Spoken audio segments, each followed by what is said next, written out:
on August 4th, because I will be out of town on the 28th, and I do plan to attend the board meeting via Zoom on the 28th, but an executive session is really awkward. But I want to ask we do an executive session on August 4th to discuss the meeting that I attended a couple of weeks ago or so with Alan Rapplier on the class action lawsuit, the Lynn County case, and how that ties in with conservation, with the Habitat Conservation Plan, the fact that the Council for West-Westland Counties hasn't met for some number of months, which I think is directly related to the litigation, I'm guessing, but all that can be discussed August 4th. And Alan was there. We took great notes, I think, and get us all briefed and kind of see where we want to go policy-wise and litigation-wise. So I think it's great for the lawsuit to have that exec session. With regard to the Habitat Conservation Plan, that will be part of the discussion under item 4 today. Yes, it will be. I'm going to ask Alan to the degree that we can also work that into the executive session. Yes, perfect. Then legally, then we can do that, because I think everything is kind of a whole here, actually. But we'll discuss whatever we're legally allowed to in executive session in any case. Yeah. Okay.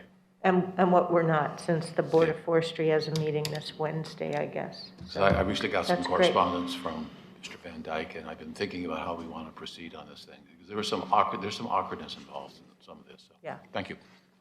Yeah. Kathleen Sullivan gave me a call too, so we had a long conversation about it. Anything else, Commissioner Scottman? Unlike last time when I took about 3 or 4 days off and ended up doing as much work as I almost always do, except it was on the coast instead of here, I'm going to be taking a week off, and we're going to try to hole up in a quiet place in Tahoe. And other than my Zoom meeting that I would like to attend on the 28th, here at the board meeting, I hope I can actually make a clean break for about 8 days. So that will be leaving on the 26th and come back on August 2nd. So I have a question for you.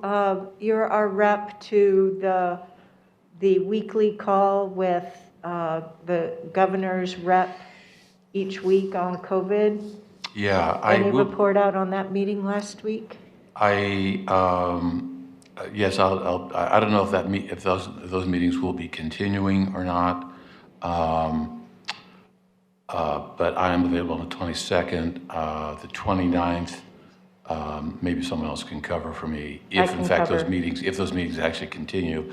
As to what happened last week, I think the one thing that I passed on was thoughts I received from staff and others about the importance of us getting heads up as much as we possibly can about governor announcements with respect to COVID, and offering the resources that a large county like ours has to offer in cooperation with them. That they have a lot of work to do, and I think that I was asked to pass on that the county would be more than happy to work with them in developing their policies and programs. So I passed that information on to the governor's representatives. So Dick, can I ask a question about that? And it's tied to the notes that we got yesterday from the chair's meeting with the other two chairs, the other two counties, where Chair you were talking about in one part about the schools not resuming. Yeah, we're gonna have phase 2. Marnie come up on the whole COVID thing in a minute. Well, I was going to ask Dick if any of that, if the schools are involved in this meeting that you have, and if there's... The schools were discussed very briefly, but that was not, it was just some of the usual stats and things, and then I passed on offering our facilities and or our staff and our thoughts, and that we'd like to be able to be more of a participant and not just be sort of a recipient of the policies that are being developed by the governor and her very capable staff. But there's just a handful of them. I'm just amazed. A couple of folks really have enormous responsibilities now, and these large urban counties like ours can be a resource to them. And So refresh my memory, who's at the table with you? What's that? Who's at the table with you? Commissioner Vega Peterson, Martha Schrader, Commissioner Schrader, and So basically, it's the 3 counties. three that- counties, and Okay. and there's some staff people. The Aaron District Doyle 8 has been, meeting. Okay. Aaron Doyle has been kind enough to take some notes and to listen in as well, and to provide some briefing to me beforehand. Okay, thank you. Yeah. I think that's the gist of my announcements. Any other commissioners? I'll report. Last week, I provided testimony at the Metro meeting for Get Moving 2020. Chair Harrington did as well. Thank you for your testimony there. And you all know where we are with that. It will be referred, and they're in the process right now of doing that. I also met with CARES Northwest as part of the advisory group. This is the group that's looking at the possibility of a location for CARES Northwest in Washington County. So I'm part of that committee. That's not a board appointment, so you're doing that on your own? I was That's not a board appointment. What? We didn't appoint a liaison to No. that group. No. I met also with Raleigh Hills, with John Southgate about their visioning prospect for economic development in the Raleigh Hills area. I'll be talking to Chris Deffabat and to Stephen Roberts about their thoughts in relationship to the Beaverton Hillsdale Shoals Ferry intersection as well.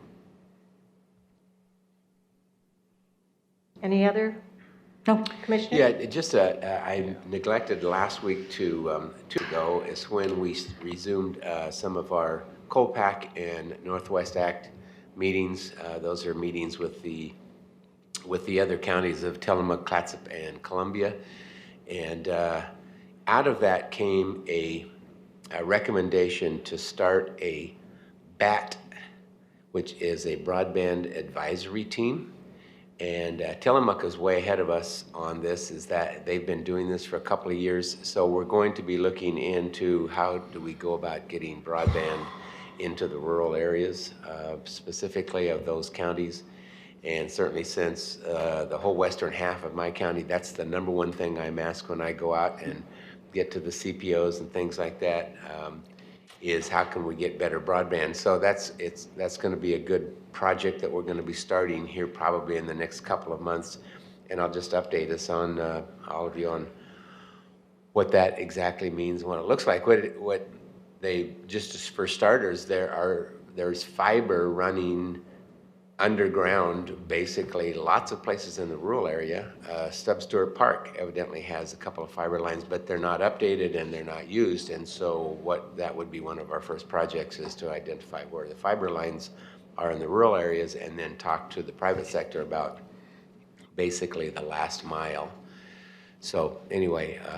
So please make sure you hook up with the government relations team on that, because the rural broadband initiative's been going on for a good 8+ years at least, maybe longer now that I remember. And there have been federal dollars to help accelerate that. And that it has been and continues to be high on Clackamas County's agenda to secure those dollars to get more broadband to more homes in our rural communities. Yeah, and I knew that there was, last session and maybe the session before, there was also a cell phone tax that was proposed, but it never made it through the Senate because of the walkout. So I know that there is some funding that's possible. So yes, I will certainly touch base. Thanks for that recommendation. Great. Let's try and get that done. We should add it to our federal agenda as well. Yeah. Commissioner Rogers. Just two quick things. One, last Thursday was JPAC. A big portion of that was on the MTIP. If you can believe, we're already looking out until 2024. How did we get there? Anyway, that was the larger item. Secondly, for Stephen and Chris, I see you around here somewhere. I caught on today's news that the Village Inn, for those of us who know Tualatin, is being looked at for an In-N-Out. I can't think of a worse location for that to occur. Of course, that's the end of potentially Southwest corridor for the train, and then as far as that intersection is completely overloaded. So I'm hoping you're going to monitor that, and I'll talk with Frank down there as well. But we ought to really I understand. can't hear you. We ought to really understand thank you. We ought to really understand the implications of what that would do to that intersection. That really would overload it significantly, so. Yeah, there are a lot of things In and going out, on in Tualatin Traffic on that problems, proposal. intersection. I thought another really interesting thing, Commissioner Rogers, from the JPACT meeting was the information on the program for the highway jurisdictional transfer. And I think it's very much worth mentioning, if not also sending that presentation material to the full commission, because every single one of these orphaned highways touches every single district of the Washington County Board of Commissioners. So if Commissioner Rogers doesn't already get that to you, then I will. I think you'll want to take a look at it. That program is underway. They're going through study, and they'll be coming up with a draft report in the September timeframe and a final report in December. Hopefully with some money. That's not the idea, though. Money's always the problem Yep. with transportation. Anything else, Commissioner Rogers? Nope. Nope. Okay, so I have several items. I forgot one item in our last work session. There was a Fairgrounds Advisory Committee meeting that I attended on June 24th. On our agenda today, we have the bylaws coming, so we'll talk about that. But there was some good progress shared on the Wingspan Event Center. The building occupancy is due July 20th, which is really exciting. That's the temporary occupancy was back in May. The final certificate of occupancy, need to get all these phrases right, expected July 20th. They've been working around with COVID protocols during the final construction. As far as budget goes, they're on budget, exceeded scope. And they've halted hiring on the operations plan until we have further clarity on the reopening strategy and so forth. Did you say July 20th or August 20th? I said July 20th, this past Monday. So it opened yesterday? Well, they expected to receive the final occupancy permit, which is different than opening. Okay. Yeah. The WCVA Board of Directors meeting of last week, they went through officer appointments, and then they had a tour of the Wingspan, which was magnificent. I did not join them on that tour because I know that we'll have tour opportunities, and I wanted to ensure that their group was small enough so that everyone was comfortable in talking with one another with COVID protocols. And we don't have anything scheduled right now for a commission tour of that? Not that I know of, yeah. Okay, yeah, looking forward to that. I heard some similar things. It's Yeah. pretty spectacular. Yeah. There have been some supply chain lag with the furniture, things like that, which, no surprise, COVID, it seems like everything now, we can just say COVID. Well, I remember some years ago, the board was at a kind of a fork in the road about how we were going to be, how that interior was going to look. And after talking to different advisors and consultants we talked to, they felt that that couldn't just be kind of a barn-like or be the really, like uber Spartan. It needed to have some flair, and it needed to be sort of have a quality to it that would be akin to like a convention center or that type of thing, something that had some quality to it. So I'm glad to hear that's manifesting itself, because I'm looking forward to seeing the interior of that building. But I know we had made some choices to try to dress that up to sort of meet its function or its expected function and usefulness. So we've been going through briefings with our federal delegation and various town halls. Thank you all for joining in those. I just participated for a short time in the one with Congressman Schrader, and our government relations team has been active in each one of that. So I'm really, really proud of how our government relations team pulled that regional briefing set together. And we remain very hopeful over the course of these next few weeks about the financial resources that can come to bear through the national level, not only for COVID and that public health crisis, but also for this associated economic crisis. In the future, you'll notice that we've been given the updated Board of Commissioners initiatives from our roundtable back at the beginning of June, but we also have an updated rolling agenda. This will need to include the new information from Commissioner Scouten on his away plans, so we may have to adjust some things. We'll see. So as soon as you know your away plans, if you can report that in to Kathy so that we can make sure that we're doing the best we can in timing topics where having all 5 of us is really important. One of those topics, Commissioner Treese and I have been participating in a set of meetings with Black leaders here in Oregon, and this really helped get some information out prior to that special session. There's continued work from these community leaders about reimagining public safety. I'm trying to be very careful here because there's a lot of tension around vocabulary. You know, some people think defund police is taking funding away from community policing, and that isn't where we're at, right? But we have talked about trying to make sure that we have further resources for mental health and drug addiction beyond those we already have. I mean, right? Washington County has invested in mental health response teams, in the Hawthorne Walk-In Clinic, and so forth. So we're trying to figure out the scheduling for that to line up, given away plans right now. And the fact that, I'll say for myself, before I left on vacation, right, the end of June, we were of the mindset of how can we get to phase 2 reopening? Came back from vacation, caught up with all the community case numbers, and they were in the toilet, to be quite blunt about it. Very disappointing. The community case numbers tell us that as a community, we're failing at our phase 1 operations.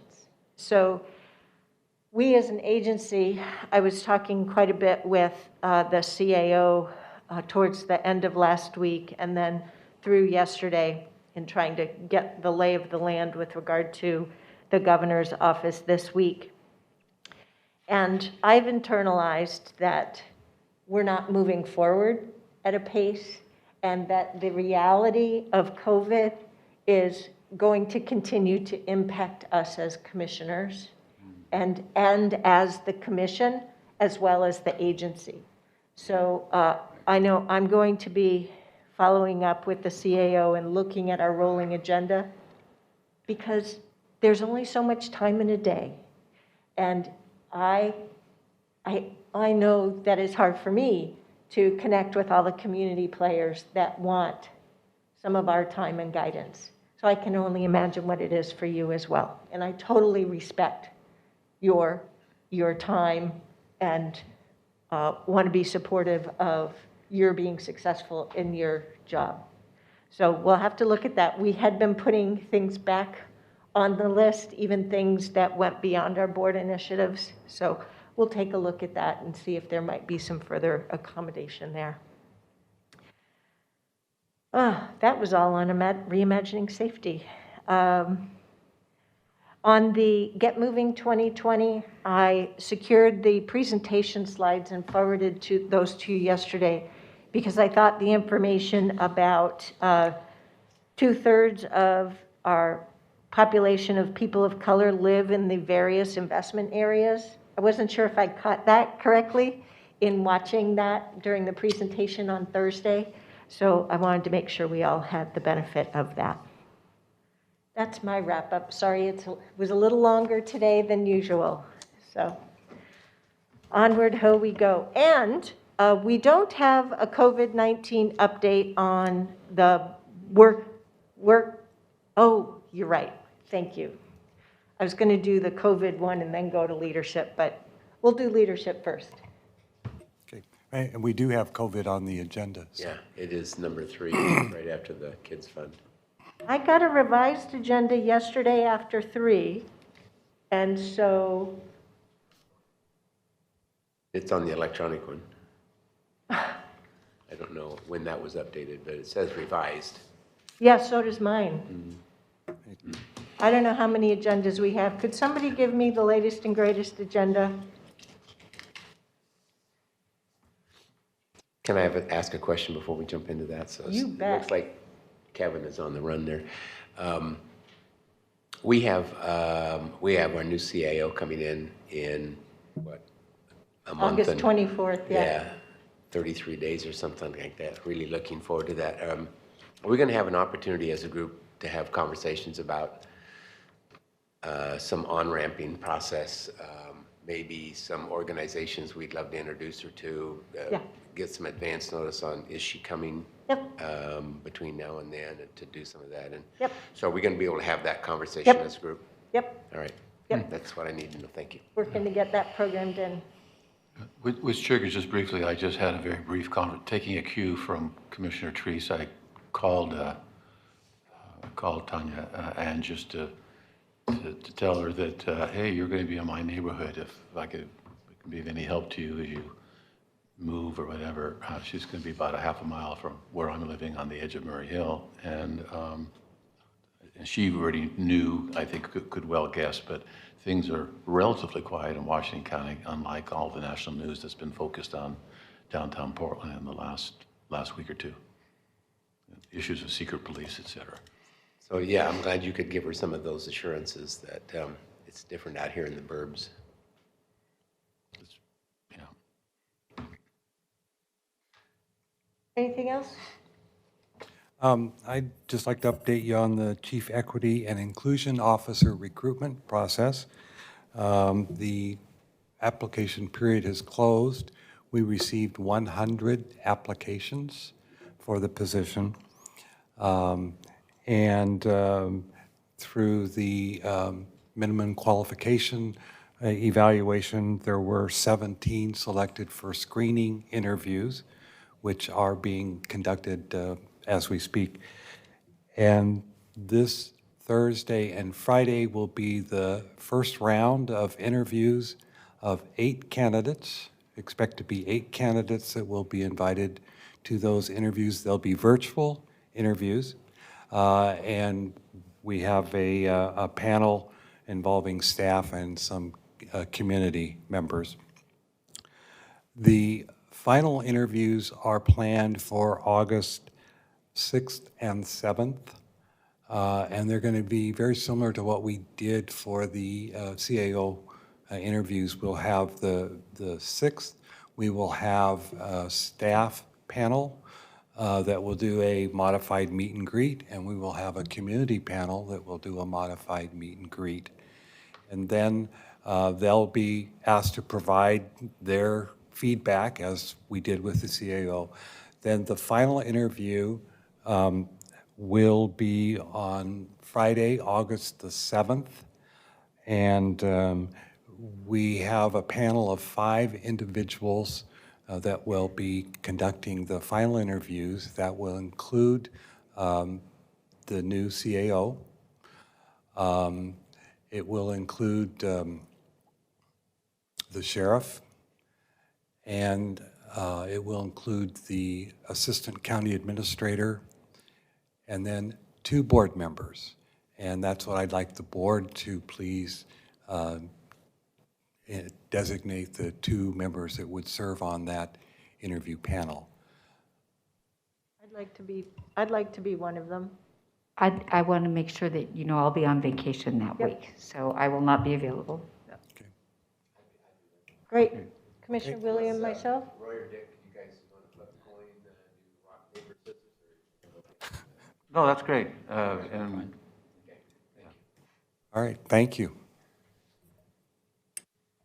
Alan? Yes, there was an interesting federal court ruling yesterday. It doesn't, we weren't a named party, but most of our fellow counties were named in the suit. It was the Move Oregon's Border lawsuit where they tried to change the requirement for the number of signatures to get that petition on the statewide ballot. And the judge denied that. And that was kind of interesting because a week before, on the People Not Politicians initiative measure, the judge allowed them to modify the signature gathering requirement. That's about redistricting. But in that case, they did a lot more effort than the Move the Oregon Border people did. So it was kind of interesting. So that'll be difficult to get on the statewide ballot. Alan, were we talking about federal case? Were these federal judges? Yes, this federal Instances? federal court. Yes, in both instances. District court, I assume? That's correct. I just want to observe that our screen here looks very blurry. I hope with the TV broadcast for recording, it's not as blurry. It's different than last week.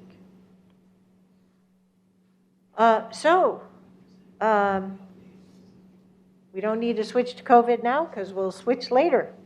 All righty. So, we're moving on to, So, Madam Chair, the members for your next proposal are all on Zoom, and I'll bring them over as panelists for you. that's wonderful. So we have two updated agendas from yesterday.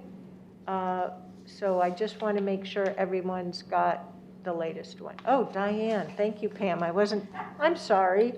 Yes, good idea. Sorry, didn't mean to skip Clean Water Services as part of that leadership communication. Thank you for the tip. Thank you, Chair Harrington and Board of Clean Water Services. We're doing really well at Clean Water Services. We've had more cases potentially that folks were exposed, but the employee ended up testing negative. So we're very hopeful and positive about what's going on at Clean Water Services. Clean Water Services is actually doing a really good job gaining all of its PPE that it needs for our workforce, and we're able to find supply lines that are cost effective. So we're thinking about ways that we could make this resource available to the region. So we'll continue discussions with the folks at the county and others, but there's a big need out there. Great. Marnie and I have a meeting with superintendents this week, tomorrow, I think. So we'll be asking them about their PPE resources and so forth. So thank you. And thank you again, Commissioner, for helping me with all the different logistics. It would only be worse if it was all on Zoom. Or maybe I would do better there, I don't know. All righty, so, yes, we sure are. Consent agenda, are we going to talk about that before we get into? Oh, yes, our formal agenda for our meeting today. See, team effort here today. Thank you, Commissioner Rogers. Are there any questions with regard to our agenda today?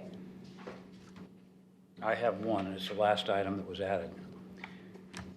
And it's no secret when we've addressed that issue in the past, I've always wanted to ramp up our DEI hiring and for budgetary reasons, but I'm a little confused, and maybe you can help me out, that we're adding, by a majority vote on this board, 5 people plus we have a new contract as well, so. Well, wait a second. Which item? Oh, the last one, the very last one. Item J? Yes, J. The authorized waiver for request for proposals process and amend grant for training for Page transfer. 91 of our packet. Yeah. Got it, okay. Yep. I think that's a Marnie question, but why are we hiring people plus we have contracts on top of that? Morning, I would preface it by saying, had we not hired 5, I wouldn't even have an issue. I wouldn't even be asking, but it seems like we're doubling up. Right, good morning, Commissioner.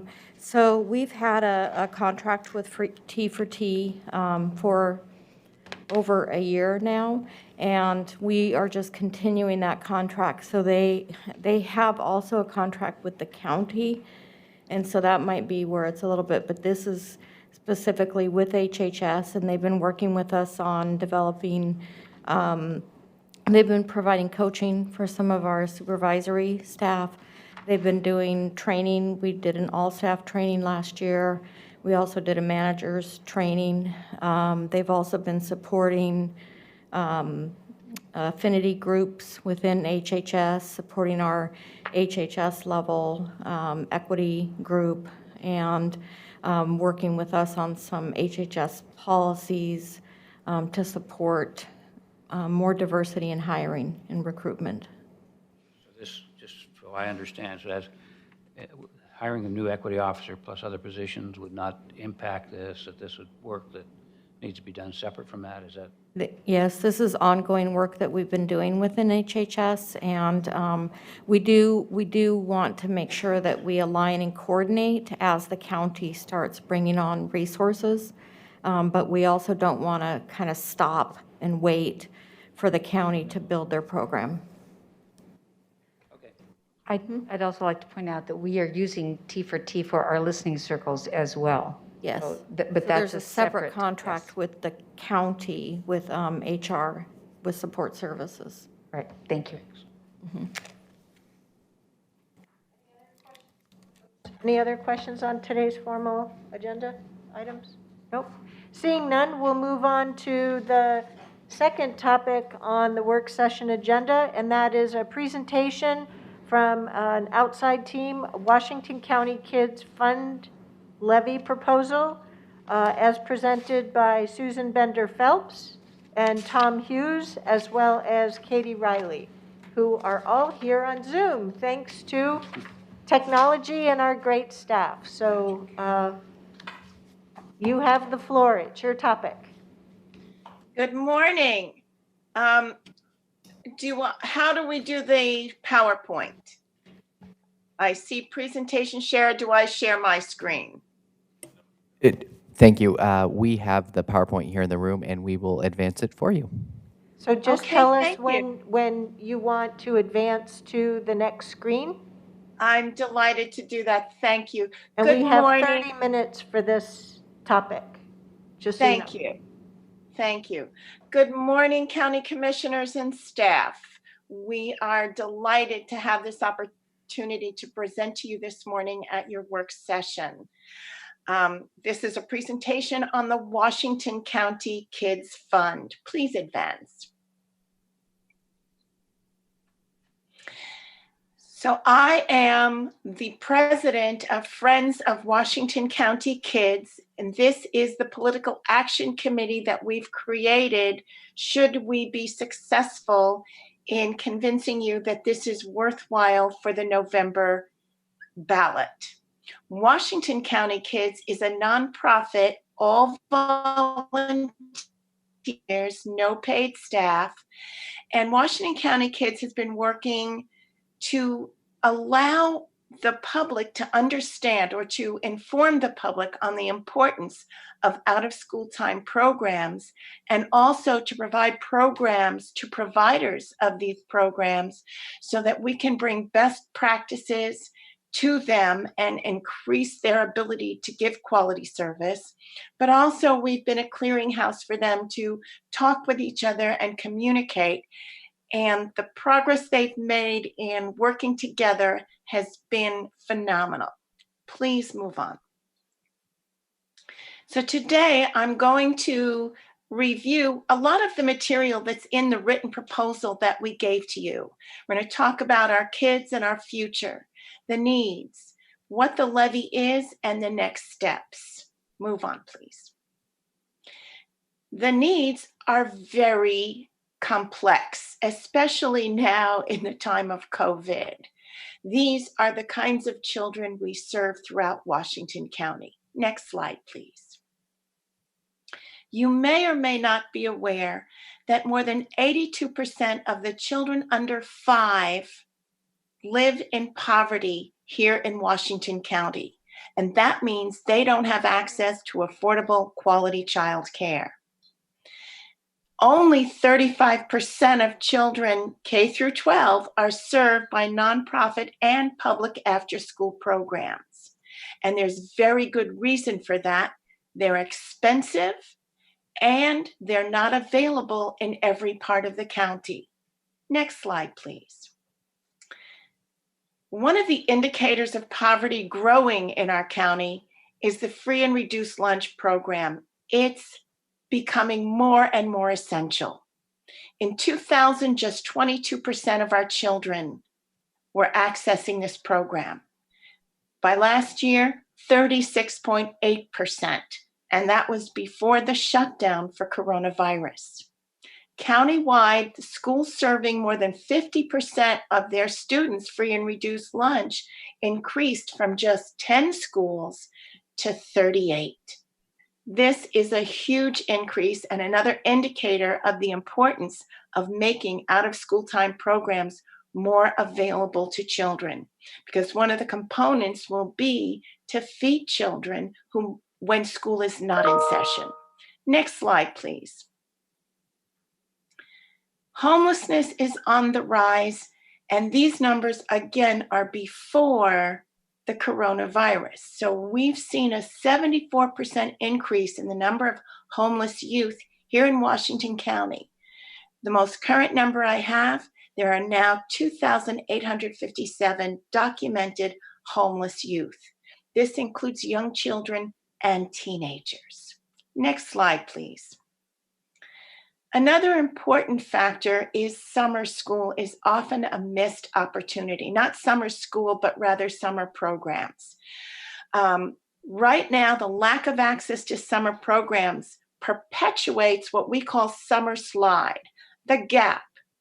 You may or may not be aware that children who don't participate in summer programs can lose up to 24% of what they've learned during the school year when everything is operating smoothly and as planned.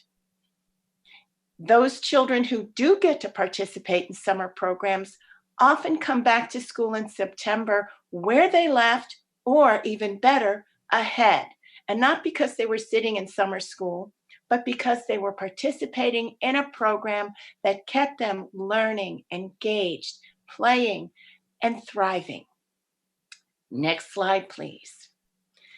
Currently, state funding for early childhood programs, which is a priority in Oregon, is not where it needs to be. So we have an opportunity to step in. If you look at this chart, you may be aware of these numbers. Those areas that are in blue are the ones that are fully funded. The other areas are not. And these are the statewide funds that get divided up between all of the counties, which means Washington County is getting just a small percentage, and clearly that percentage is not enough. Next slide, please. The cost to provide care is really important for you to understand. Early childhood for the 2020-21, the costs for a partial day program to deliver the program is $9,437 per child per year. A full-time program, not quite double at $15,571. That's just the cost of early childhood.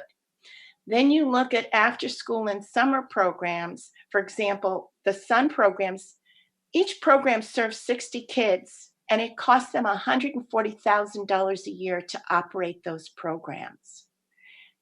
It's a lot of money, but the most important thing to understand is very few children are served when you look at the number of children in the county and the number of children who are currently enrolled in programs.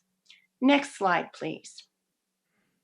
The cost of care, if you have to put your child in one of these programs, for early childhood ranges from $14,400 to $25,000 a year. That's the cost of college tuition.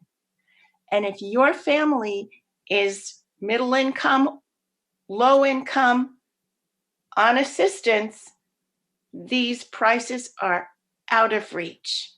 After-school programs, $45 a week, $650 a month, $7,800 a year.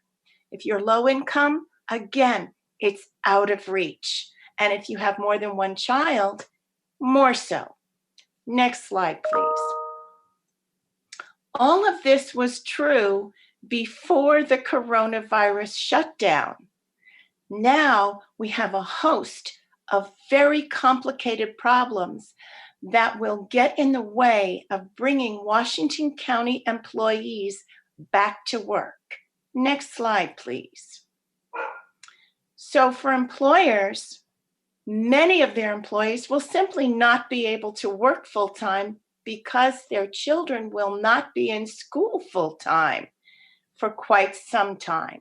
We still don't know what each one of the school districts is going to be able to do starting the new school year.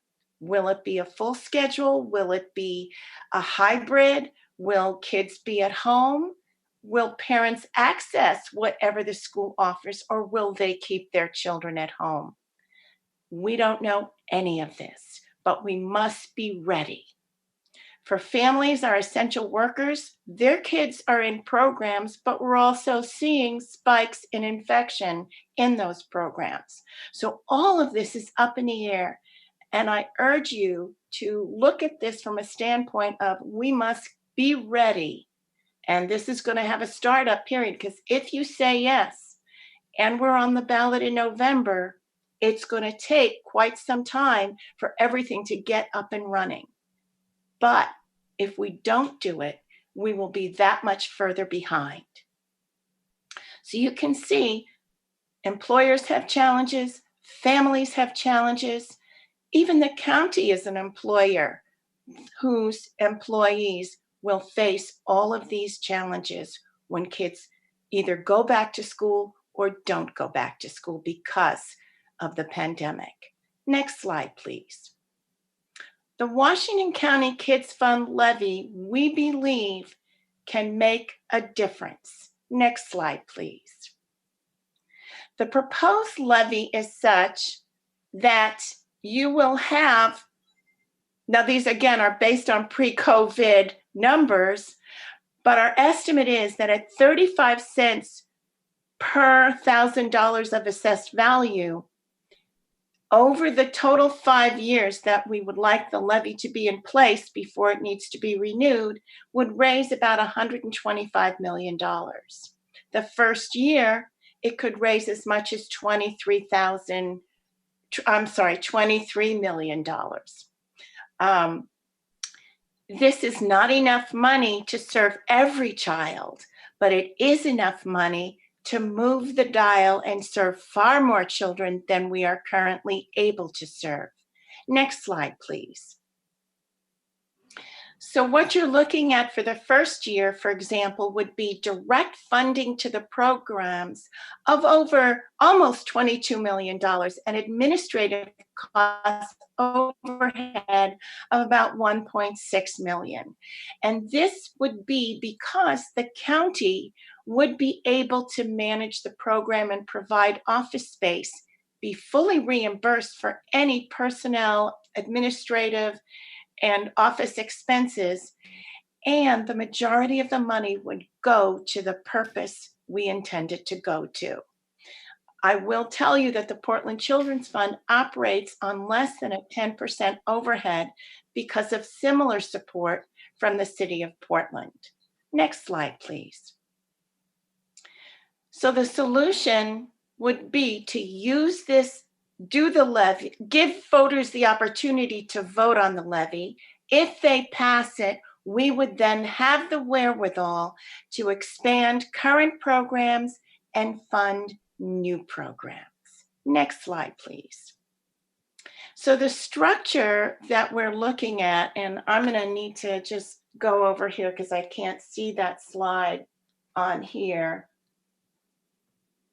The structure that we are proposing for this is, where is it? Here it is.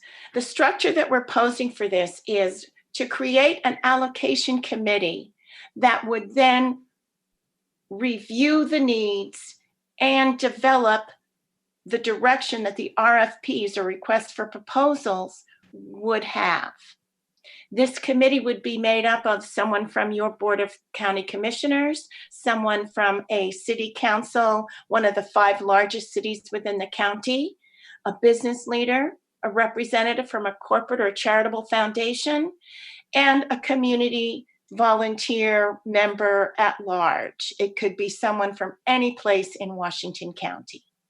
These folks would also then have volunteer committees that review the RFP responses by the nonprofits and other organizations that apply for the grants, and they would make recommendations to you as to which ones would be funded.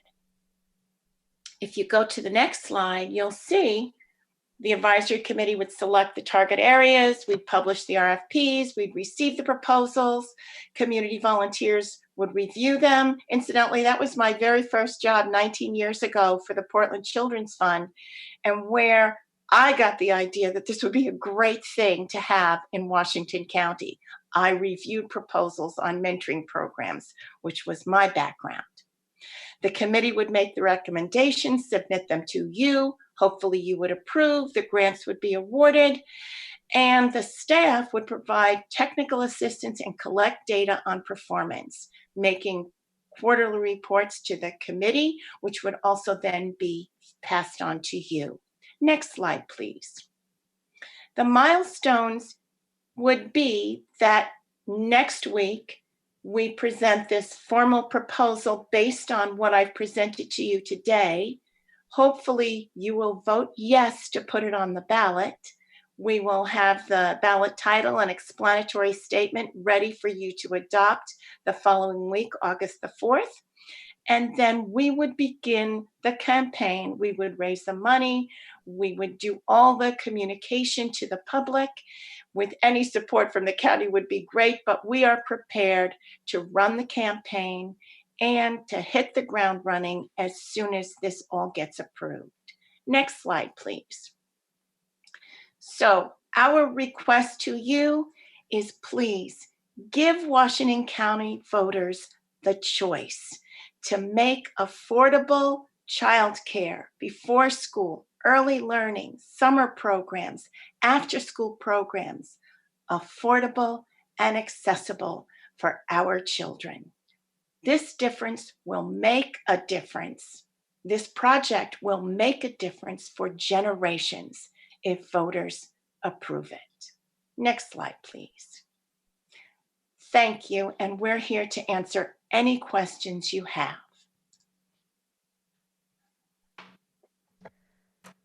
So before turning it over to questions, I just want my colleagues to know that in my meeting with this team of folks back in June, maybe late May, I told them that I would help them get before the board for this, but that this, moving forward with this, is a board conversation. And I know that they had at that time a goal of briefing each commissioner before today's work session, but with all that is going on with everyone's schedule, I don't know that you had the opportunity of that. So I want to reinforce that all questions are welcome, and now is a good time for those. So. The other two going to make any comments? Oh, And if you can take down the slide, we can see all of you in the tile mode. Well, also, I wanted to see, were there any other remarks from either Tom Hughes or Katie Riley as part of your presentation? Could we unmute? I'll unmute. I'm here basically just to answer any questions. I think that Susan covered the project really, really well. The question, one of the questions I think that might occur to many people is, why is Washington County taking on a burden for this, that is appropriately with a school district? And as you all know, the very weird way that we have of financing schools in the state of Oregon have a per student distribution formula. So if the school district raises the money, the money basically gets counted as part of that formula. And so the after school and before school programs wind up competing with the regular program. Whereas if it comes through the county, it doesn't count on that formula. And so this is really the only way to get the additional benefit that you get from making this contribution. So I don't have any comments at this time. I think we've pretty well laid things out. Susan's done a great job to give the overview of our proposal. And we have met with each one of the county commissioners individually in the past and incorporated suggestions into the final proposal, which you've been given today. And we're happy to answer any questions. Commissioner Treese, do you want to start off with questions? Yes, thank you very much for your proposal. I appreciate having the opportunity to read it and to be familiar with it. The last presentation that I received, I believe, was in February of this year. And can you outline what the changes have been to this proposal since that time? There were no changes since that time. Basically, we had made changes, I think, prior to that time, based upon input from county departments as well as other commissioners. I think you were the last one that we ended up talking to, and I don't think you had any changes that you suggested at that time, if I remember correctly. Okay, I have not, what I haven't received is input from our staff about the impact of this program on staff. So I don't know if anybody else has. Mr. Rhodes, do you have input there? Yes, I have some. I have to first admit I've not been involved in this entire process, so I kind of step in mid-level on it.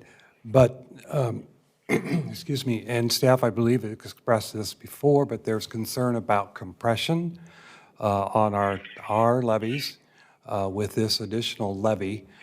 We currently lose about $400,000, or we did in 2019, or I'm sorry, fiscal year 1920.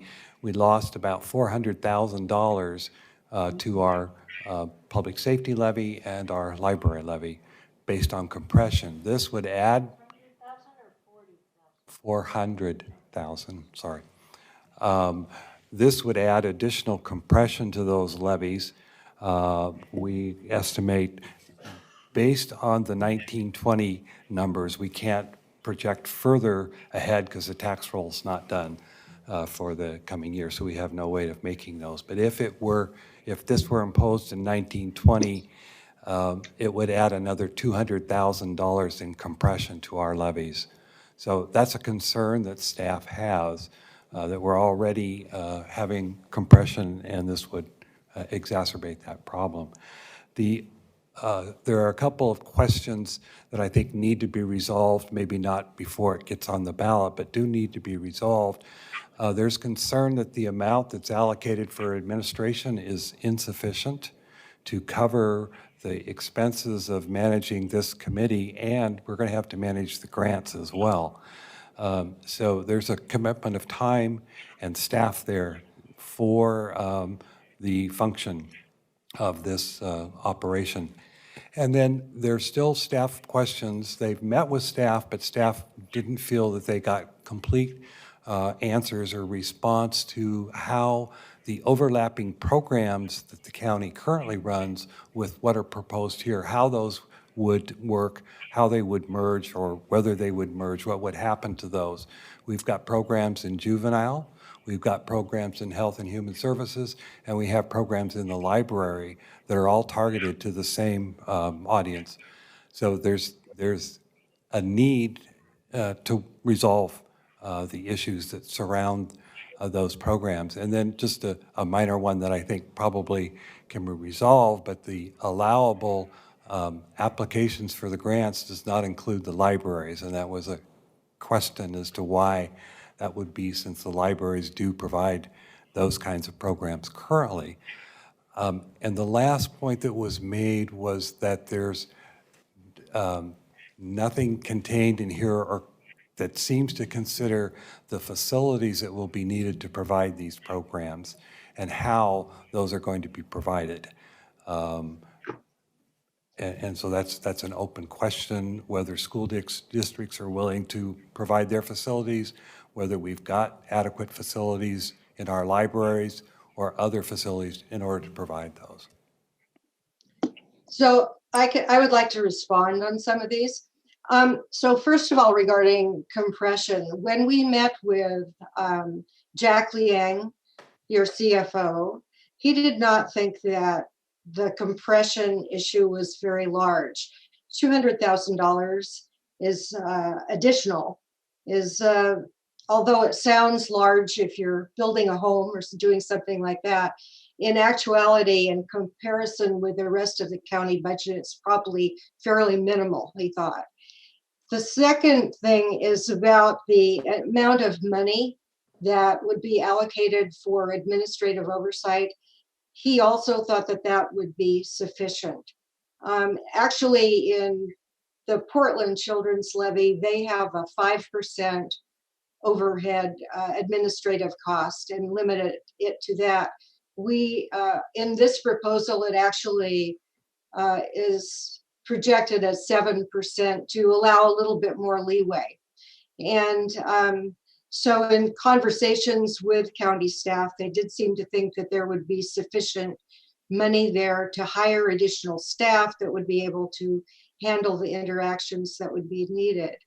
In terms of overlapping programs, this would be handled in terms of the RFP process and figuring out where the needs are greatest so that you don't have necessarily overlapping programs, but where you can allocate funds where there is need. In terms of the libraries are a separate program. They do not have programs similar to the after school programs and summer programs we're talking about. Usually the library programs are short term and limited duration. Plus the libraries already have a levy of their own which funds their programs.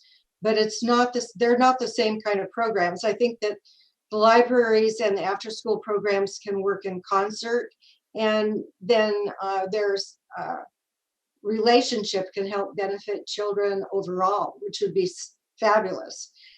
In terms of facilities, these funds do not allocate funding for facilities, but our proposal did envision that there would be cooperative effort with schools and other existing space buildings, and that these issues would be worked on with the programs as well as the schools, so that there could be a lot of cooperative effort.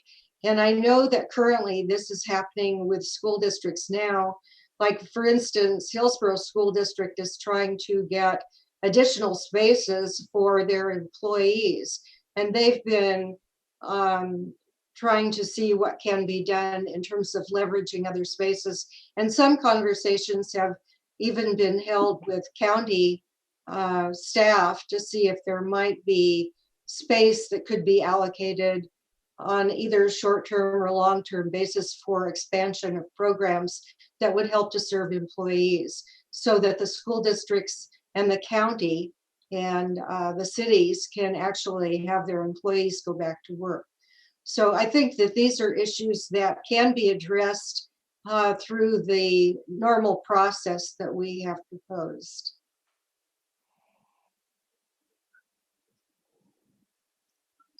I'll make a comment. I don't know that I have any questions. I would make a few comments and then draw some conclusion on my part. First of all, this has been a project that we've seen over many, many years.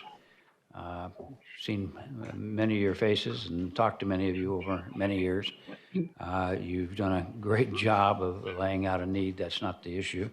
You've done a great job of being persistent. You've done a great job of supplying information. So I don't take exception to any of that. My concern is that there's only so much you can do. We've had 3 Metro bond measures that have been passed. We've had 2 counties. We had CAT at the state level. We've got many local levies.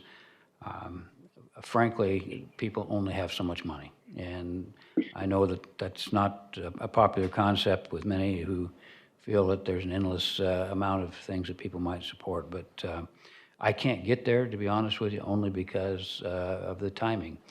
We're in the midst of a COVID. We've had too many other issues, and it doesn't diminish the effort, doesn't diminish anything that you've done. I don't disagree with any of your message. I just wish it were different times. So that's where I'm at. I think the comment that I would make is that, well, let's let the taxpayers decide if they want to take on some additional responsibilities and opportunities or not. They can vote no, and Yep. rather than having us sort of cut off that opportunity without even an opportunity for them to make those kinds of budget choices. So that would be, and actually with COVID, I think COVID, as we see at the national level, requires actually additional spending that actually would be a positive thing in the economy. And the kind of investments we can make now, I think are extraordinarily cost effective. What we can do for the kids today will pay huge benefits down the road. And we won't see them in community corrections, and we won't see them in other places we don't want to see them in 10 years out, et cetera. I thought one change, this maybe a question or comment. I thought one change that has evolved over time, I'm not sure when this happened exactly, but there was concerns about creating special districts and so forth. There had been talk about that, but this is not, we're not creating a special district here as far as I can see. This is simply a levy that would be, the money would come to the county, administered by the county. The board would be positioned to make key appointments and make key decisions to run this program. Yes. Commissioner Skelton and I spent too much time on the League of Oregon Cities legislative committee to ever be really excited about creating another special district. Yeah, not everyone likes them. Yeah, and honestly, we went that route because we were uncertain that the county commission would ever put us on the ballot. And we think this is really important for Washington County. And that was our plan B. We much prefer plan A, which is you all give voters the opportunity to choose. And if they vote yes, we will have this program ready to go.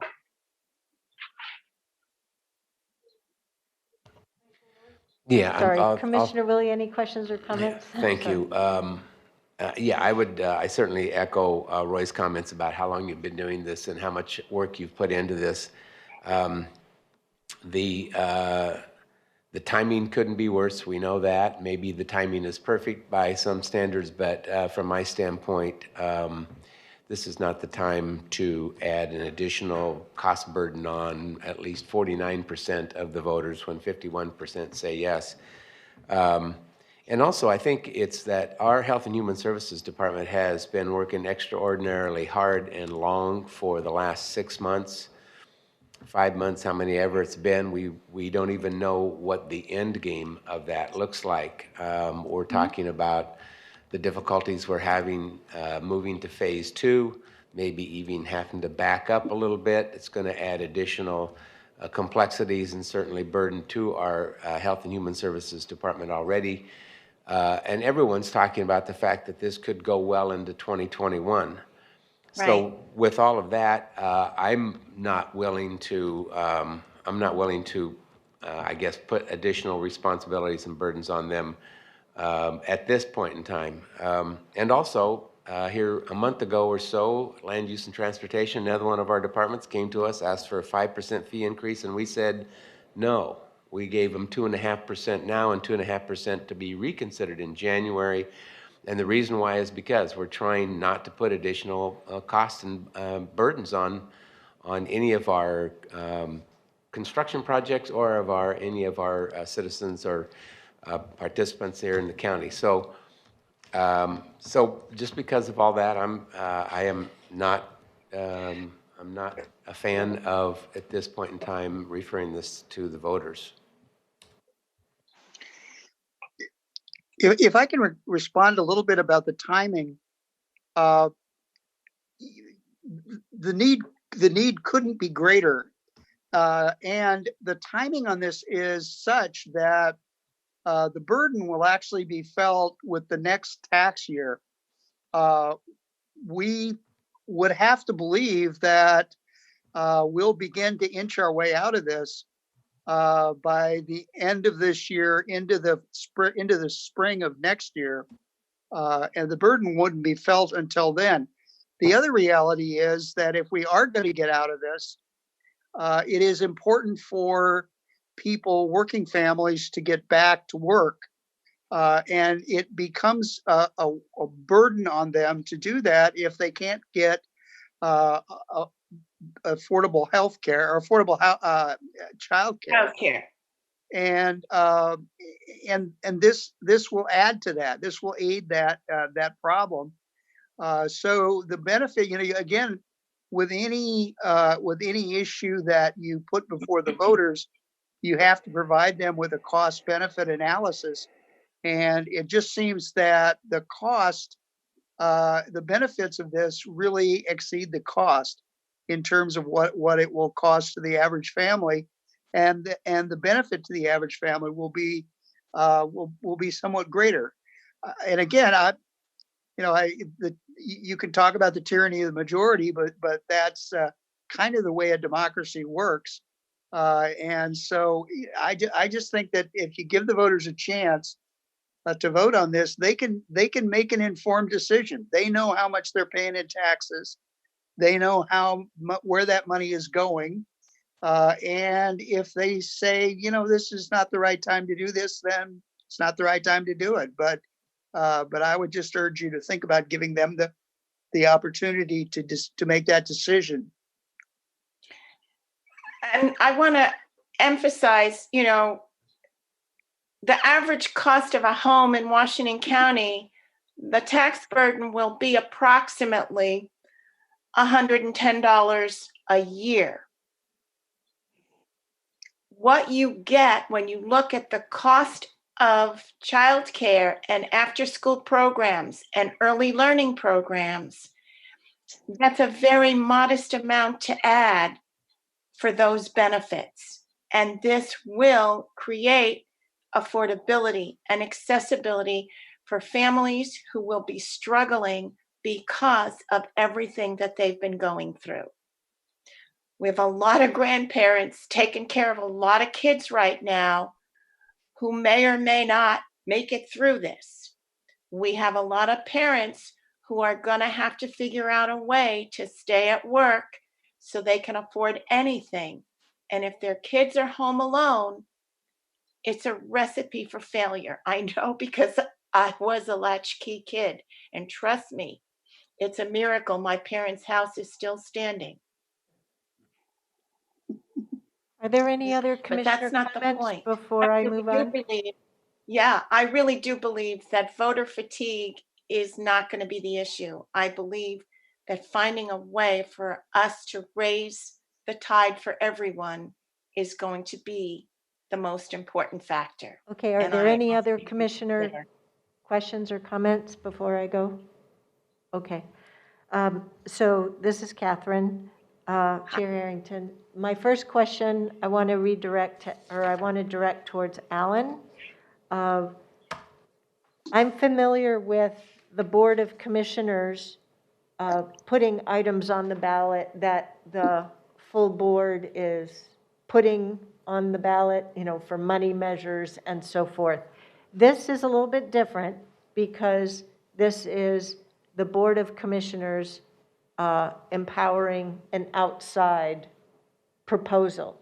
And I'm wondering, with regard to how the ballot title and the measure will look in the voters pamphlet, how that is made clear. And maybe that would be something that would be clearer to me in the packet for consideration next week? Madam Chair, members of the board, yes, that would have to be explained in the ballot title and the explanatory statement that would accompany the voter's pamphlet. And yes, this is a county measure, but as laid out, the money would be distributed through contracts to outside agencies and be controlled by this board, which is definitely a little bit different than what we've seen in the past. Okay, so if I understand the timeline slide, and I've gone back to that in my hard copy, there would be 2 different votes by the Board of Commissioners. The initial July 28th, and then if it succeeds July 28th, then there would be the second step of August 4th, the ballot title and explanatory statement. Right. That's correct. Okay, just wanted to make sure that was clear. So on my comments, I actually agree with the comments made by both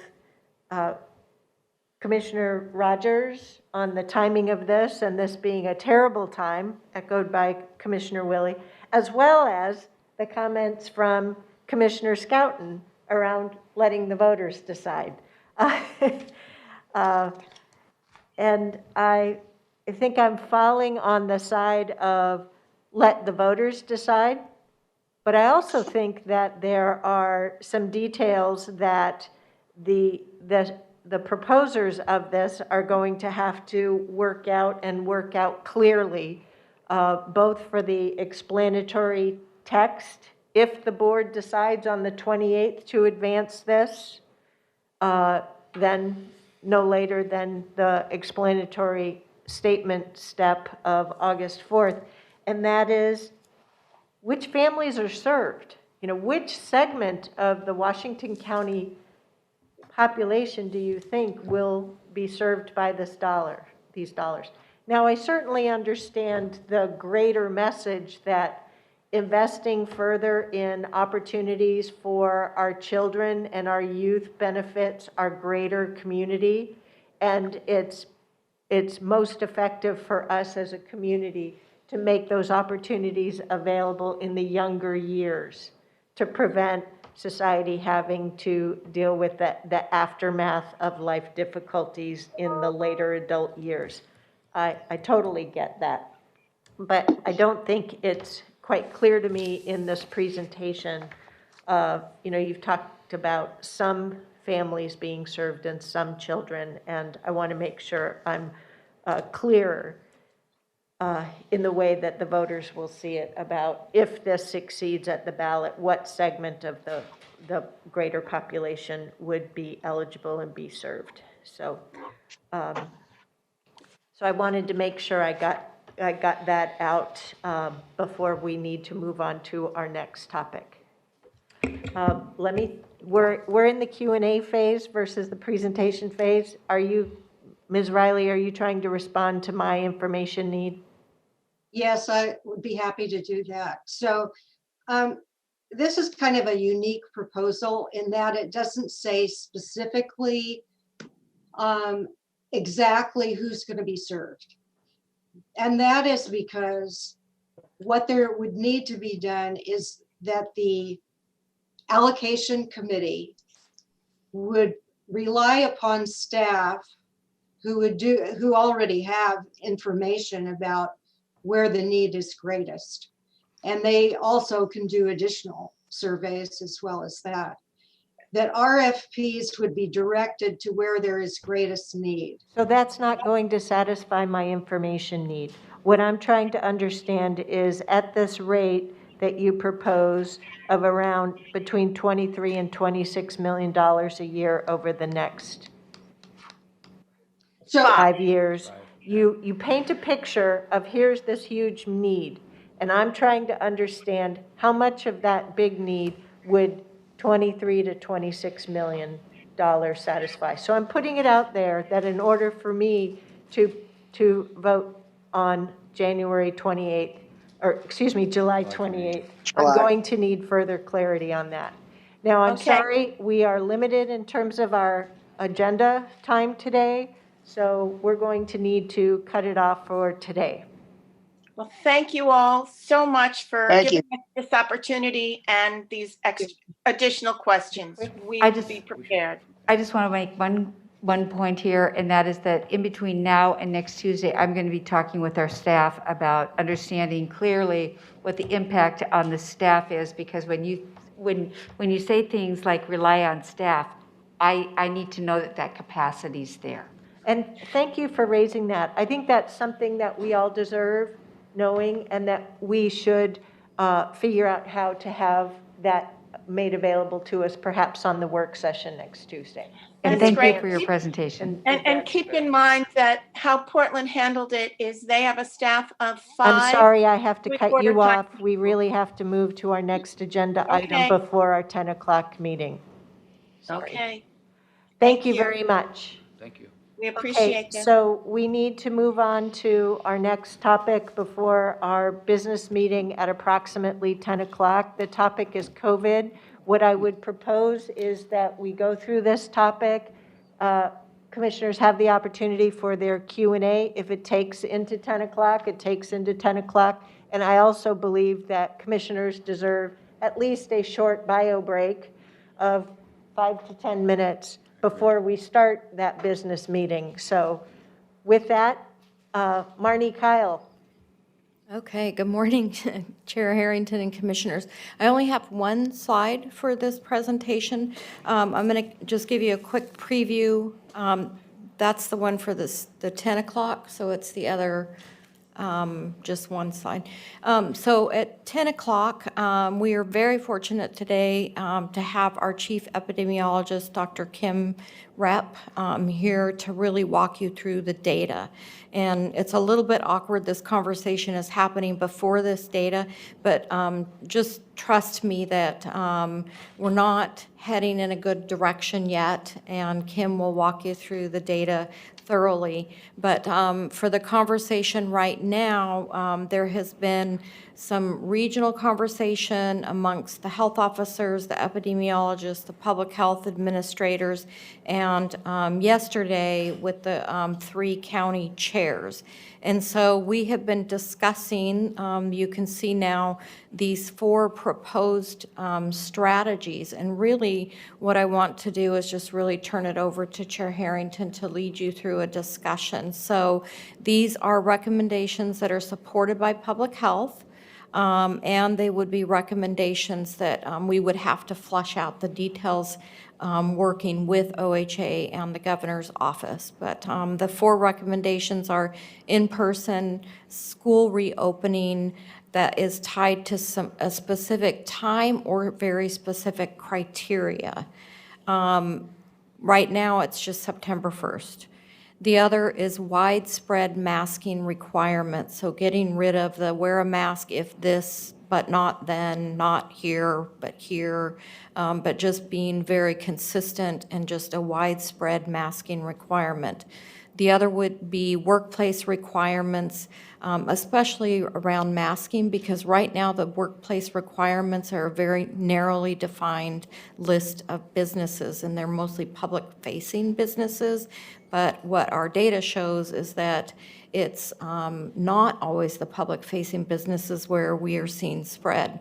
It could be manufacturing and those kind of businesses that aren't public-facing, so requiring masks and also looking at their leave policies that support staff who are wanting to do the right thing, which is staying home if they're sick or if they're told to stay in isolation and quarantine. And then the last recommendation is that we change the data that we're watching to indicator data that really reflects public health recommendations. Because right now we're just counting cases, and that doesn't really tell us what the risk is. So we need to look at different indicator data, and our public health epidemiologists have different data sets that they have in mind. So with that, I'll turn it over to Chair Harrington. Thank you, Marnie. And as always, Marnie and our public health team have been extraordinary and will continue to be extraordinary for all of us. And you've got full access to that. So through the course of last week, I think there was really internalization of what the community case numbers were telling us. And in my words, As you heard me mention earlier, the case numbers across our community are telling us that we are failing in our operating at phase 1. At the same time, it's now July, and people, especially our school boards, are going through the detailed planning for how do they launch a successful academic year. So it seems like there are two major goals that we have.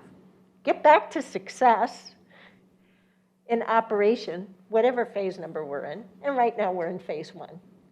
And also be successful in initiating this new school year. Now, we have very smart school district folks throughout Washington County and our region, and they're going to continue to be the decision makers and the experts for how they operate. But they are asking for more certainty. There are too many scenarios that they're being asked to plan for. So what this first bullet is getting at is to make sure at a minimum that they can launch by September 1 with comprehensive distance learning. They would very much like, in addition to that, be able to complement that with some on-site assistance. Another step they're really trying to get to is the hybrid learning model, where with size restrictions, perhaps having classrooms split into 2 classroom groups so that half the population is there like 2 days a week and the other half 2 other days of the week.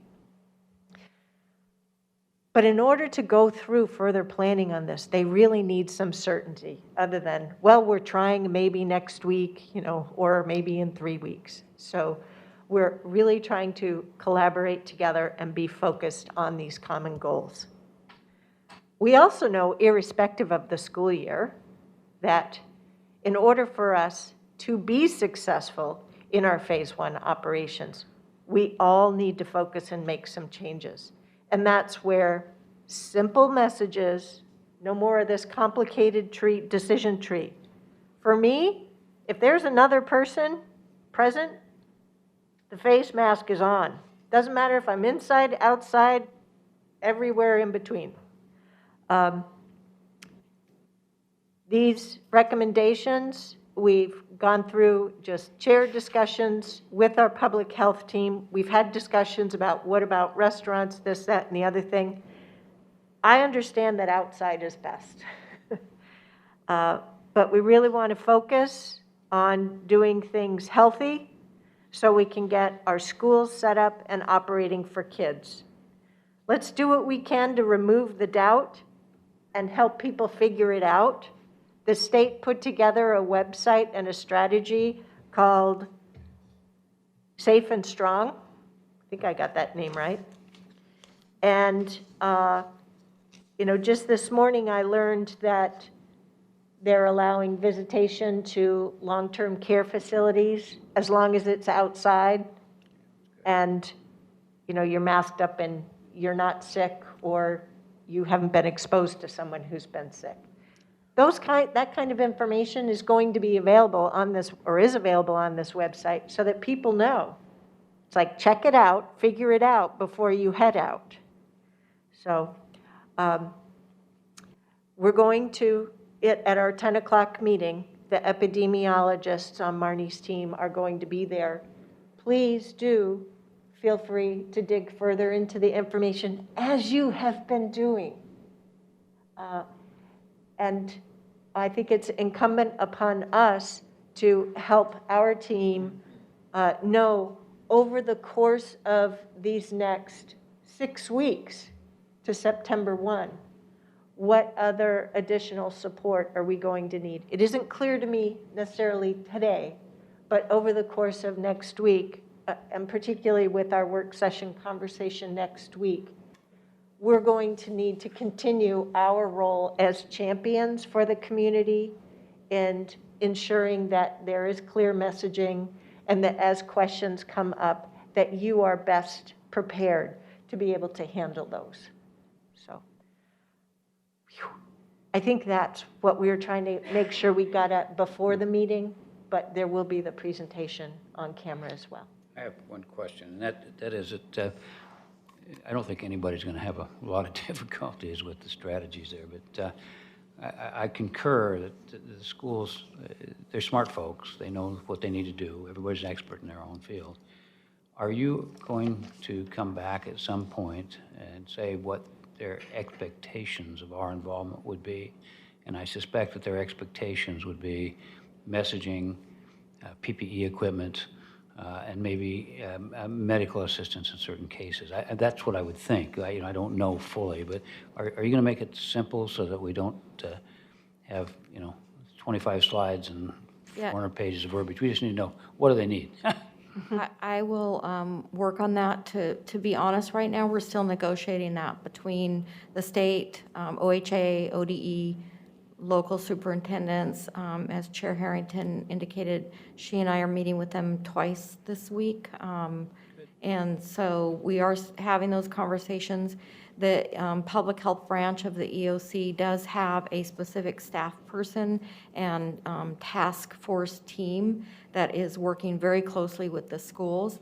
One of our biggest concerns is just capacity for the schools and for public health. We can't be their school nurses, and for years, schools have cut back, and, not because they want to, but they have not been able to have school nurses anymore, like probably we all had when we grew up. There was a school nurse, and that's not true anymore, and so we're very concerned about that capacity or lack of capacity, and concerned that we won't be able to fill that void. But there's also everything else that you mentioned, PPE. We do know that we'll be supporting them by reviewing their plans and reading their communicable disease response plans. So yes. Thank you for highlighting that, because it is a critical time to be having these conversations and problem solving it. Yeah, absolutely. Any other I thoughts? just want to before? verify that there's no heartburn from any of you on these 4 points. I had the opportunity to talk with President Mark Mitsui this earlier this week. I guess that's yesterday. And are you communicating with the community college that serves this area as well? Yes, specifically, we provided him, we have a full website for schools, and there's a link on that website for schools to submit their plans for public health review. So it includes, preschool, K through 12, community colleges, universities, and also private schools.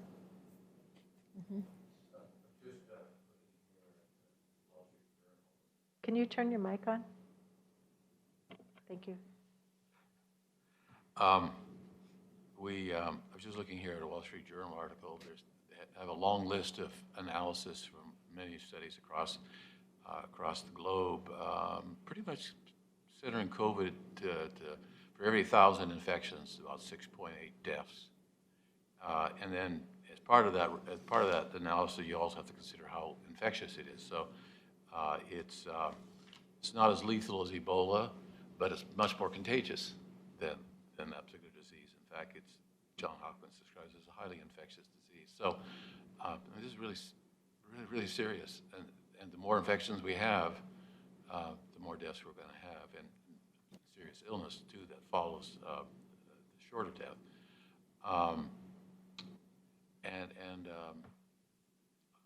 Again, to repeat what I said some weeks ago, I would be almost considered a victory if we can just stay in phase 1. I mean, we've got parts of the country where they truly are having to make some choices now about who gets to live and die. I've had some people complain about that, but that's actually fact.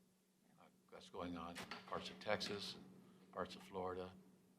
We don't want to get there, and it's really a shame on all of us collectively as a country that this is where we are in so much of the country right now. Yeah. So it's a complete catastrophe here. Yeah. Yes, and just to be clear, school reopening at this point is not tied to phases. And so that's part of what we're working on is, what is it tied to other than just September 1st? And, you know, it's critical that we get students back to school, including physically on campuses at some point, but we need to do that safely. And we need to put the health of the students and the teachers and all the school personnel, you know, first. The only change I would make to this slide is to incorporate the word certainty somewhere in the first bullet. Because that's the goal that we're looking for, whether certainty is through a specific time or criteria. That's all. Any other thoughts? Otherwise, are we thumbs up with proceeding with this? We'll see you after 10. Okay, great. Thank you. So that's it for this portion of the work session. We'll reconvene our work session after our business meeting and/or lunch. At this point, 10-minute break for commissioners 10 before. after 10? Pardon me? 10 after 10 or? 10 after 10 Okay. to reconvene our business meeting? Thank you. Okay, great. Thank you.